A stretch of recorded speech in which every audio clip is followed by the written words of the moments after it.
20वीं सदी में विटामिन का आविष्कार हुआ। आविष्कारक हैं कास्मिर फंक, जिन्होंने विटामिन थेरेपी की खोज की।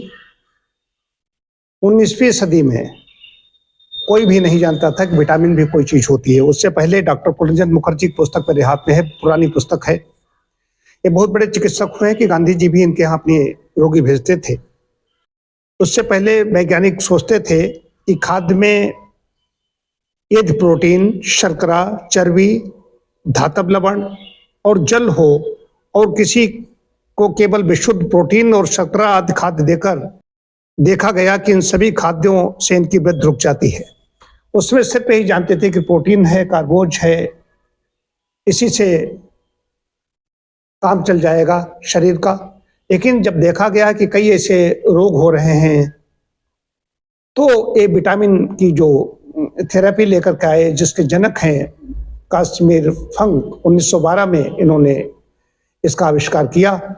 और एक बहुत बड़ी विटामिन की खोज ने चिकित्सा और पोषण के क्षेत्र में क्रांति ला दी, जिससे कुपोषण से होने वाली बीमारियों का इलाज संभव हुआ। कास्मिर फंक ने बहुत बड़ा प्रयोग किया। हालांकि जो पहले हम लोग यहाँ पर रोटी, सब्जी, दाल भात ऐसी चीजें खाते थे, मैं भी ग्रामीण परिवेश में रहा या शहरी परिवेश की बात करें, ग्रामीण और शहर की बात नहीं होती, सब ग्रामीण शहर एक ही था। तो सलाद अलाद तो कच्चा कोई खाते ही नहीं था। सलाद तो धीरे धीरे जब बड़े हुए, जब मैं इसमें स्वयं आया पढ़ने के लिए आया, तो सलाद आया, नहीं चटनी अट्टी बन जाती थी। तो विटामिन कहाँ से मिलेंगे? हमें फलों से मिलेंगे और सब्जियों से मिलेंगे। गांव में भैया कौन विटामिन फल कितने खा पाएंगे? आज की स्थिति बता रहा हूं, आज की स्थिति बता रहा हूं कि घरों में फल तभी जाते हैं जब कोई बीमार होता है। लेकिन विटामिन की जो खोज है, ये बहुत बड़ा आविष्कारक है। विटामिन कैसे काम करते हैं, डॉक्टर पूर्णचंद मुखर्जी लिखते हैं। दो उन्होंने उदाहरण बहुत अच्छे दिए।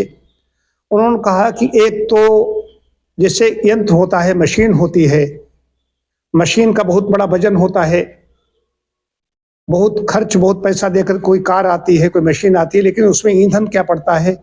पेट्रोल पड़ रहा है, डीजल पड़ रहा है।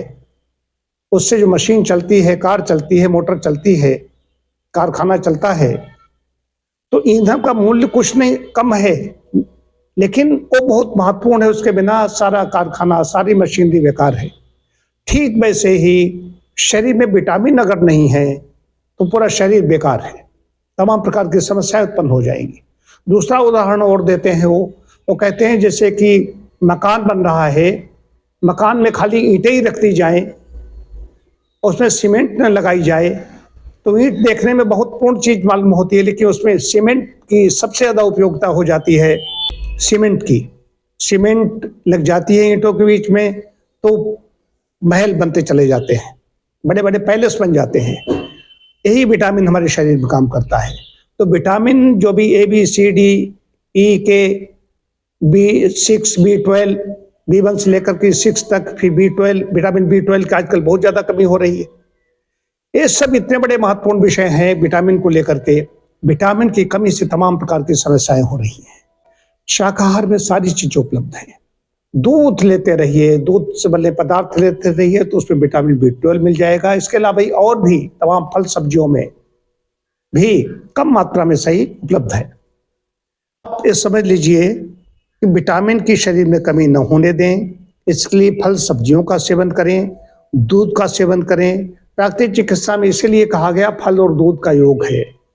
प्रातः नाश्ते में फल और दूध दिया जाता है, दोपहर का भोजन लिया, उसमें दही भी जोड़ दिया गया, तो दूध हो गया, उधर दही हो गया, और सलाद है, हरी सब्जियां हैं, इनसे, पत्र शाक हैं, इनसे हमें विटामिन मिल जाते हैं।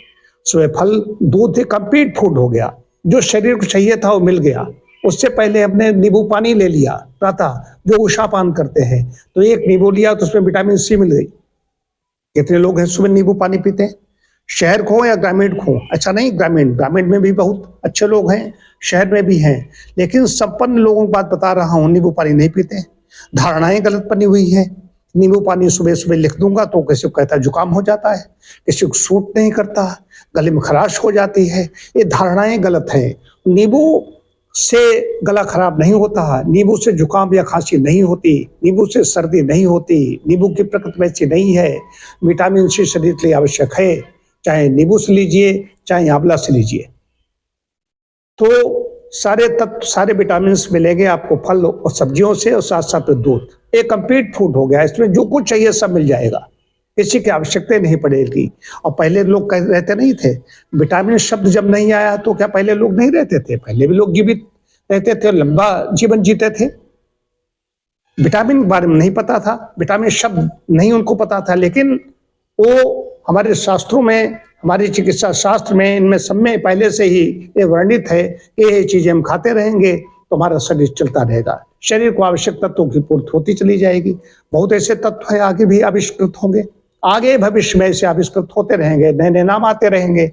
लेकिन हमें नाम से मतलब नहीं है। हमारे गुरु जी ने, जो प्राकृतिक चिकित्सक मेरे गुरु हैं, उन्होंने लिखा था दुग्ध कल्प में कि जब भी नया कोई तत्व खोजा जाता है, कोई आविष्कृत होता है, वो गाय के दूध में पहले से उपलब्ध होता है। अब कोई कह देगा गाय के दूध में आयरन नहीं है, तो ऐसी चीज नहीं, लेकिन सारे अधिकांश तत्व गाय के दूध में उपलब्ध है। तो फल, सब्जियां और दूध, दही, इनका सेवन करते रहेंगे, हमारी सेहत अच्छी रहेगी, विटामिन की शरीर में कमी नहीं होगी।